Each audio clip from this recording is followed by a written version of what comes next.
días, tardes o noche. A todo aquel que esté viendo este video, le doy la bienvenida. Primero que nada, mi nombre es Dixon Cáceres, soy estudiante de teología de la Universidad Bautista de Cali, Colombia. Hoy pienso hablar del libro de Josué. Y vamos a tratarlo de la siguiente manera. Permítanme un momento, aquí tengo los apuntes. Vamos a tratarlo de... Entonces, primero vamos a hablar sobre el hombre Josué, quién era Josué. Luego vamos a hablar del propósito. Luego vamos a hablar del autor y la fecha. Luego vamos a hablar del contenido. Seguido de ello vamos a hablar de la estructura o cómo está compuesto el libro, qué cosas tiene el libro, qué relatos tiene el libro y de su teología por último lugar. Vale, entonces comenzando por Josué. Bueno, Josué es parte de la sección de la Biblia hebrea que es la Tanaj, como se le conoce. Entonces la Tanaj está dividida en tres partes. La Tanaj está dividida en Torah, que es ley, está dividida en Nevi'im, que son profetas, y está dividida, por último, Ketuvim, que son los escritos. Bueno, Josué hace parte de los Nevi'im. Entonces, bueno, Josué, entonces el libro de la división de la Tanaj de los Nevi'im tiene dos secciones. Está dividida en dos partes: los profetas anteriores y los profetas posteriores. Los profetas anteriores, en los profetas anteriores encontramos a Josué, Jueces, Samuel, primera y segunda Samuel. Encontramos también a Reyes, primera y segunda Reyes. Encontramos también a Isaías, Jeremías, Ezequiel. ¿Listo? Y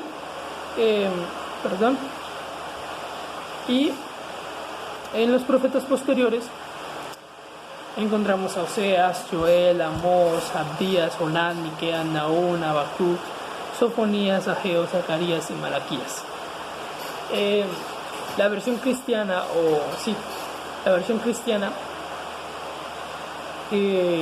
tiene a Daniel como uno de los profetas mayores, si no estoy mal, como uno de los profetas mayores. Entonces, la Biblia hebrea no lo toma de esa manera. La Biblia hebrea toma el libro de Daniel como parte de los escritos, ¿vale? Esos han sido los profetas anteriores. ¿Por qué? ¿Por qué se les dice profetas anteriores? Bueno, han habido diferentes posturas. Una es de acuerdo al orden cronológico de cada libro. Otra es, por ejemplo,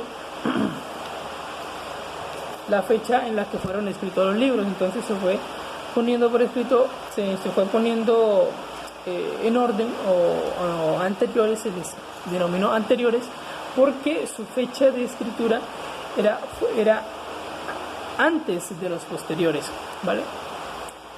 Pero al final de cuentas todo esto se fue retomando, se fue analizando y se descartó. La razón más sencilla y lógica por la que se le considera anteriores es la que se logró consolidar, es por el hecho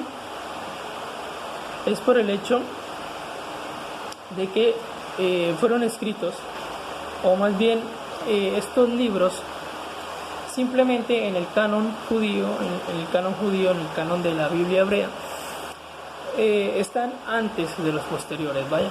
Esa es la razón más lógica que se le ha podido encontrar a la denominación, a la caracterización o categorización de profetas anteriores. Bueno, el libro de Josué, su nombre es, en hebreo se dice Yehoshua, en hebreo se dice Yehoshua, y en la versión Septuaginta, que es traducida al griego, se dice Jesús, ¿vale? Entonces tenemos a Yehoshua en hebreo y a Jesús en griego, ¿no? En la versión Septuaginta. Que el nombre en hebreo significa Yahvé es nuestro libertador, Yahvé es salvación o Yahvé salva, ¿vale? Es el primer libro de los profetas anteriores. En este libro se habla sobre la conquista de Canaán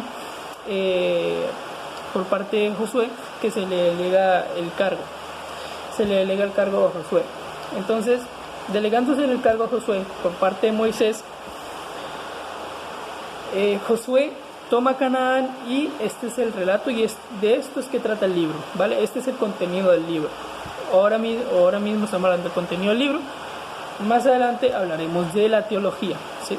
su aspecto teológico. Bueno, ¿quién era Josué? El hombre Josué, el personaje que nos narran. Bueno, Josué, según otros libros de la Biblia y también según el propio libro de Josué, es hijo de Num, de la tribu de Josué, de la tribu de José o media tribu de Efraín. Josué nació en Egipto y en el Éxodo era un joven. Según Éxodo 33:11. Bueno, Josué inicialmente se llamaba Oseas. Luego el nombre fue cambiado por Moisés para Josué, que lingüísticamente hablando en el idioma hebreo no hay tanta diferencia en pronunciación entre Josué y Oseas, por lo cual podría ser más o menos un tipo de juego entre los dos nombres, ¿no? Por ejemplo, Yehoshua y Oseas. Entonces, ¿qué significa salvación? ¿Sí? Bueno. Sí. El propósito del libro. Pues bien, el propósito del libro es presentar la conquista de Canaán. Y lo más interesante es que la trata como una obra exclusiva de Yahvé. Al tratarlo como una obra exclusiva de Yahvé, quita el protagonismo a Josué. Es decir, el libro no se encarga de enfatizar en Josué como tal, sino se encarga más de enfatizar en Yahvé. Ahora bien, ¿por qué el nombre Yahvé? Entonces acá es cuando vamos a hablar del autor y la fecha. Hay unas posturas referente a esto, y es que se podría decir, según algunos pasajes del mismo libro de Josué, se dice que Josué escribe algo, ¿no? Bueno, algunos autores y teólogos dicen que simplemente lo único que estaba escribiendo era la ley del Señor o la ley mosaica. No estaba escribiendo su propio libro, ¿vale? Sin embargo, hay algo también a tener en cuenta, y es a favor de aquellos que plantean que Josué fue escrito mucho después. Si bien la tradición que sigue es deuteronómica, tiene una fuerte influencia deuteronómica. Si bien tiene una fuerte influencia deuteronómica,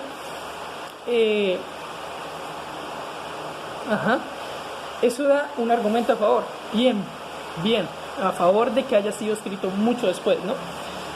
Posiblemente haya comenzado en la época monárquica, aunque yo no lo creo tanto, la verdad. Yo creo que más bien haya sido escrito más o menos en el exilio, sí, dentro del exilio. Bueno, pero hay que tener en cuenta para determinar la fecha en la que fue escrito Josué, y es en la terminología no más del nombre Josué, Yahvé. Para ello, esto se le conoce como un nombre teóforo o teofórico. Esto se le conoce como un nombre teofórico. Son aquellos nombres que contienen dentro de sí ciertas características divinas de nombres divinos, ¿sí? Entonces, podríamos decir que, por ejemplo, Gilgamesh si bien no era un nombre teofórico, se convirtió en uno, ¿vale? Se convirtió en un dios. Entonces su nombre se terminó convirtiendo conceptualmente, ¿sí?, en un nombre teofórico. Bueno, el nombre propiamente de un dios. Sí, entonces Yahvé es mi salvación, o Yahvé es salvación, o Yahvé es el libertador. Entonces, ¿qué nos da a decir esto? Que ya tenían un conocimiento de tradición yavista. Tradición yavista, y teniendo en cuenta esto, la hipótesis documentaria, entonces estamos hablando del documento yavista, posiblemente, que fue uno de los que más influenció en el texto bíblico, tanto el deuteronomista también, que es el que tiene fuerte influencia en Josué, ¿no?, en Deuteronomio, y en algunas partes de los escritos del Pentateuco o la Torá. Bueno, entonces hay que tener en cuenta esto, porque por lo menos si tenemos ya la concepción del tetragramatón, o del tetragrama del tetragrama, entonces es porque ya hay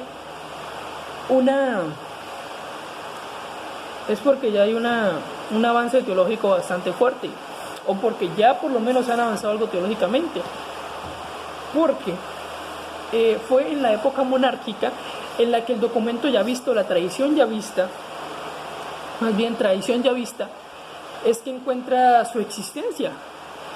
En la época monárquica es que podemos datar históricamente que la tradición yavista comienza a existir, ¿sí?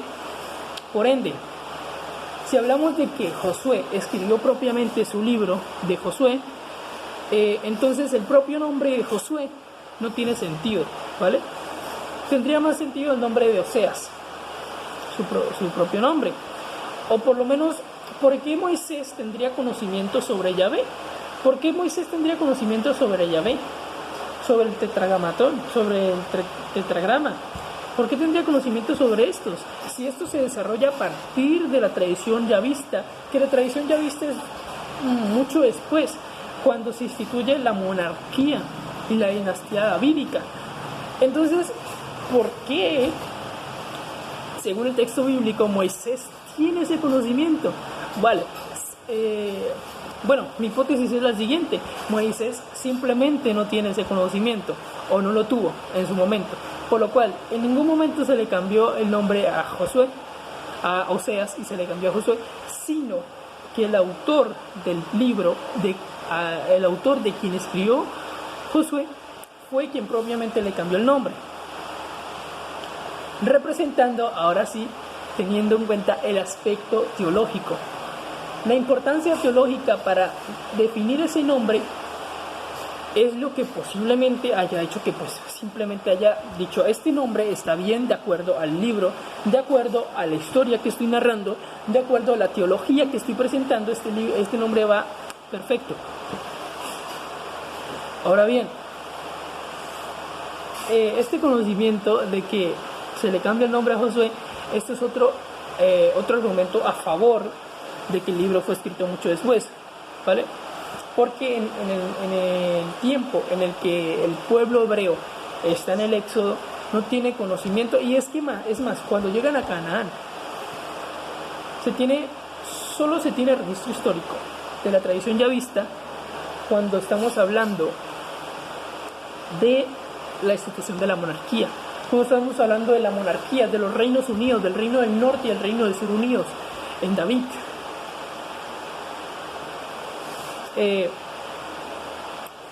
Y más adelante con Salomón, claro está. Entonces, por este lado, ¿no? Por este lado, hablando solamente del nombre, y teniendo solamente en cuenta el nombre. Ahora, si tenemos en cuenta otros aspectos que se encuentran en el texto bíblico, en el libro de Josué, podríamos encontrar más argumentos a favor o otros argumentos en contra de lo que estoy presentando, ¿vale? Sí, aparte también de que, por ejemplo, la fuerte influencia de la tradición deuteronómica que hay. Esta tradición que se desarrolla más o menos después de que el reino de el reino de Israel se separa como tal y se divide en reino del sur, reino del norte. Más o menos por estos tiempos, en el reino del norte es que se desarrolla la tradición deuteronomista, ¿sí? La tradición deuteronomista, que luego fue expuesto por escrito alrededor del exilio. Por esto es que se dice que Josué posiblemente haya sido escrito en el exilio, porque la gran mayoría de escritos que tienen esta fuerte influencia de la tradición deuteronómica o deuteronomista fueron escritos en el exilio en Babilonia. Por este lado, vaya. Ahora bien, hablando del autor y la fecha, ¿no? Ahora bien, el autor. Bueno, el autor, ya que tenemos la fecha más o menos establecida, el autor debe ser alguien que haya vivido en este tiempo y que tenga conocimiento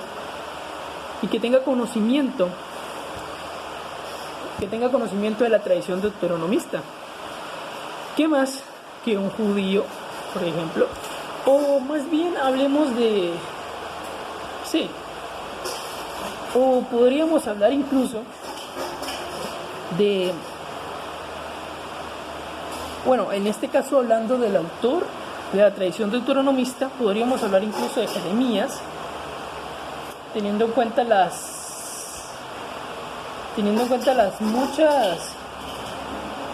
muchos nombramientos que se le hacen y las citas que se le hacen, ¿no? En Deuteronomio, según tengo entendido. Pero hablando del autor de Josué, según tengo entendido, también se propuso primero que fuera Josué, claramente, como se ha propuesto en la gran mayoría de libros que contienen el nombre del personaje. Entonces se dice que el personaje mismo fue quien escribió el libro. Pinky. Bueno, se dice que propiamente el personaje fue quien escribió el libro, ¿no? Bueno, claro, esto vale para algunos escritos, por ejemplo, pues no sé, para algunos libros del Nuevo Testamento, como por ejemplo cuando hablamos de Primera de Pedro, por ejemplo, podría ser, ¿vale? O por ejemplo cuando hablamos de el Evangelio de Mateo, podría ser. Marcos no diría eso porque pues Marcos, según tengo entendido, el autor es anónimo.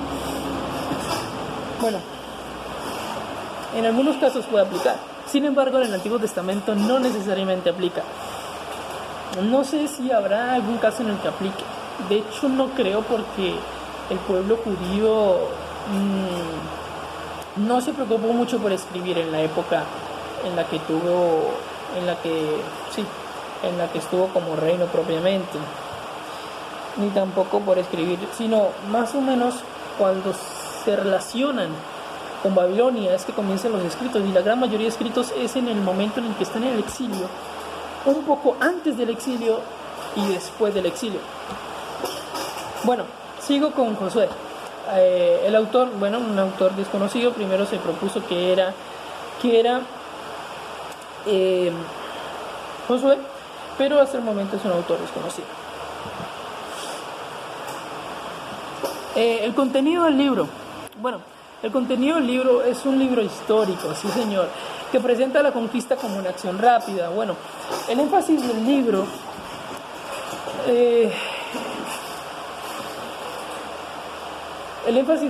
es presentar un enfoque teológico sobre los acontecimientos de la conquista. Entonces, y aquí es donde yo tengo en cuenta la continuidad del libro, ¿no? La continuidad que mantiene el libro dentro del canon. Por lo menos, si tenemos en cuenta, bueno, la Torá, terminamos con Deuteronomio, y esto sigue una continuidad teológica que a mí me parece muy buena. La verdad, a mí me parece muy, muy bueno que siga esta continuidad teológica, porque estamos hablando, en Génesis, estamos hablando de Abraham. Se le hace una promesa a Abraham de una nación grande, bueno, etcétera, etcétera. Luego, con José, parece que esta promesa es cumplida, pero continúa. Entonces, continúa luego con Moisés.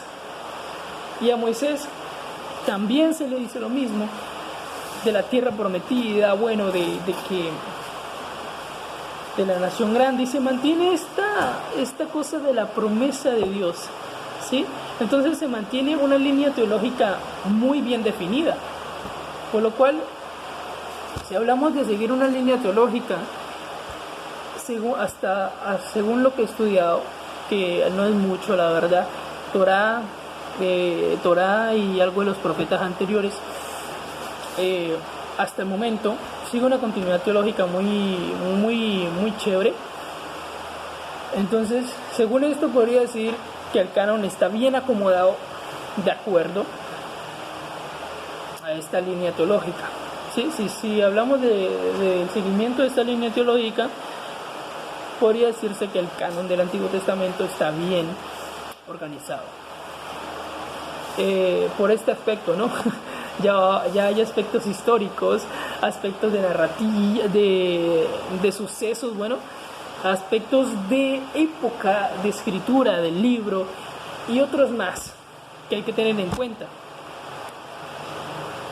Y que si tú lo estudias, tú dices, bueno, esta vaina está más desorganizado que esto está desorganizadísimo. Pero entonces, bueno, siguiendo y hablando de Josué, tiene esta continuidad teológica que a mí me parece muy chévere. Bueno, entonces, siendo el énfasis, el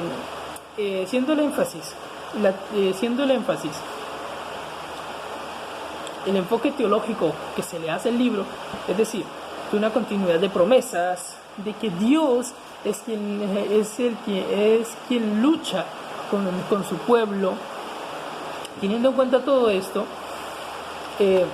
podríamos decir que el contenido del libro, al final de cuentas, es más darle un enfoque de importancia teológica que propiamente histórico, a pesar de ser un libro histórico.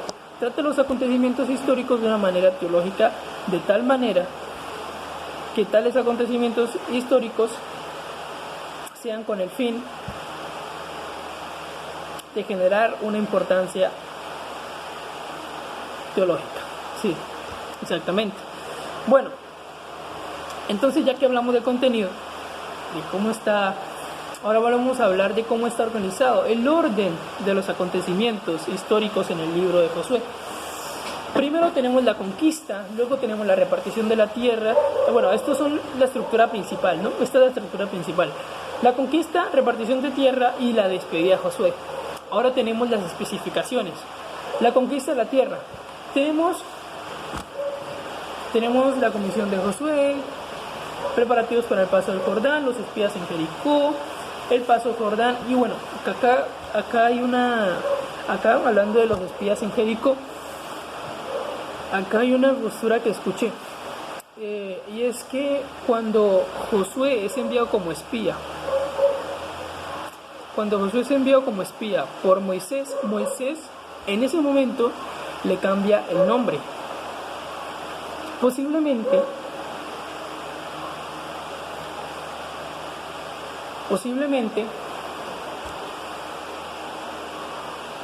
con alguna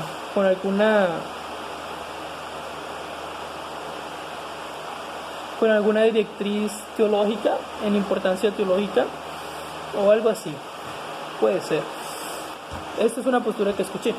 Bueno, el paso del Jordán, el campamento en Gilgal, el comandante del ejército del Señor, caída de Jericó, conquista de Ai, el altar construido sobre el monte Ebal, acuerdo con los Gabaonitas, conquista del sur, conquista del norte, resumen de la conquista.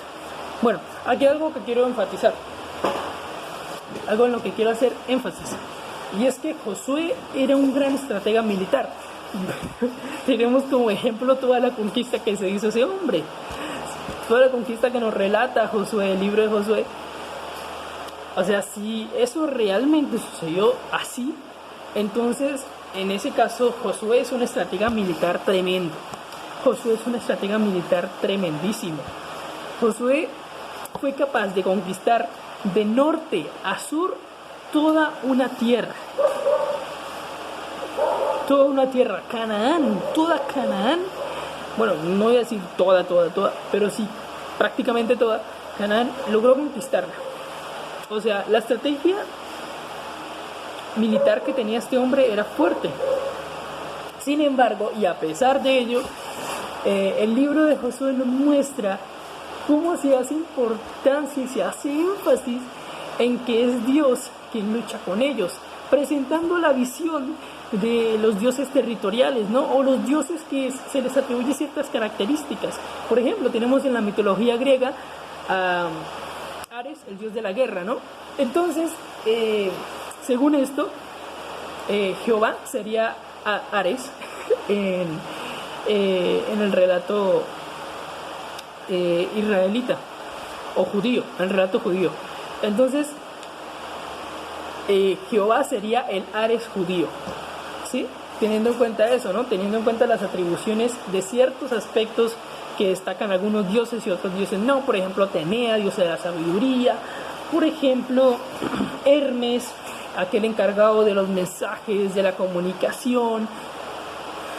Por ejemplo, también tendríamos a Thanatos, encargado de la muerte, y así, ¿sí? Y así podríamos seguir. Entonces, vemos un Dios que cumple características como, por ejemplo, no, este Dios es bueno en tal lugar, o este Dios es bueno con tales cosas, ¿sí? Entonces me parece muy, muy bueno destacar esto, ¿no? Destacar esto de que al final de cuentas en el libro de Josué lo que se busca es hacer énfasis en Dios y no propiamente en Josué como aquel que realmente tenía la estrategia militar, ¿sí? Entonces vemos una vez más que realmente Josué es un libro que enfatiza profundamente en Dios, es decir, en que Dios es el protagonista de este libro y no Josué.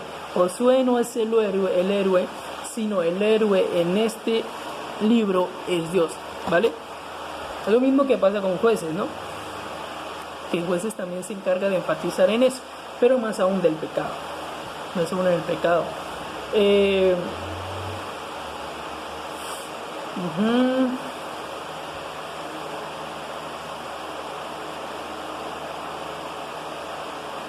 Bueno, la repartición de la tierra. Bueno, aquí hablamos de... Entonces, aquí están los... Este es el punto principal, la repartición de la tierra, los subpuntos, ¿sí? Tierras asignadas a las tribus de la Transjordania, la parte de Caleb, la parte de Judá, la parte de José y la parte de las tribus restantes, ciudades de asilo y ciudades levíticas, conclusión y partida de las tribus de Transjordania, el altar junto al Jordán. Otra vez más, me gusta destacar cada uno de los aspectos que tiene para hacer énfasis en Dios este libro. Me encanta, porque otra vez más en este último subpunto del altar junto al Jordán, estamos hablando de que aquellos que se encontraran en Transjordania hicieron un altar junto al Jordán o Cisjordania. No recuerdo muy bien si fue en Cisjordania o Transjordania. Creo que era en Transjordania. Bueno, construyeron un altar. ¿Y qué representaba este altar? Representaba la unión que había entre ellos a pesar de estar divididos por el río Jordán. A pesar de eso, ellos estaban unidos porque pertenecían al mismo pueblo, el pueblo hebreo. Recordemos que el término hebreo es un término peyorativo que utilizaron los egipcios para referirse a sus esclavos, ¿sí? Recordemos esto. Y que los hebreos en este entonces, lo mejor para hablar de esta parte de la historia es decir que estamos hablando del pueblo hebreo, no judío, ¿vale? Es lo mejor decir esto. Sin embargo, como la gran mayoría de libros son histosóficos, entonces hasta cierto punto podríamos hablar del pueblo hebreo. Pero luego en aspectos teológicos hablaríamos más bien del pueblo judío, que fue aquel que se encargó de escribir el libro y transmitir su evolución teológica y su avance teológico del momento a los hechos históricos narrados, a los hechos históricos sucedidos en ese entonces, mucho antes de ellos, de los judíos que escribieron el libro, ¿no? Claro, y en este altar se habló de eso, nosotros estamos unidos. Y otra cosa que se dijo fue que tenemos el mismo Dios. Entonces vemos como constantemente se está intentando buscar meter a Dios en el centro del libro, que Dios sea lo más importante. Este es el libro, digamos, entonces Dios vendría siendo esto. Dios se tendría que meter completamente en el libro, y eso es lo que al parecer está buscando el autor, o lo que busca el autor con el libro, o si bien no es lo que busca, es lo que está haciendo inconscientemente. Despedida de Josué. Primer discurso de Josué, esto como punto principal, tercer punto principal, la despedida de Josué. El primer discurso de Josué, segundo discurso de José y el pacto de Siquem, sepultura de Josué, los huesos de José y Elazar. Vale.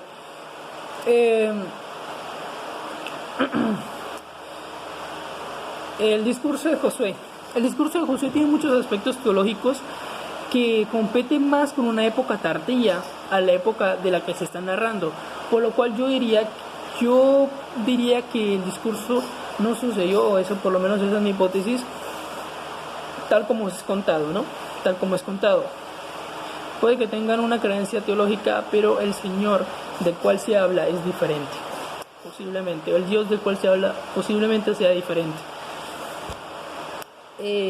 Temas críticos en el libro, bueno, esto lo salto.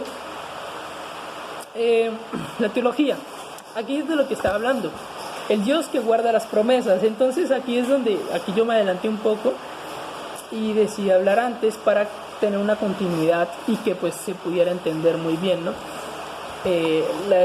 La parte de la composición, la fecha, el autor.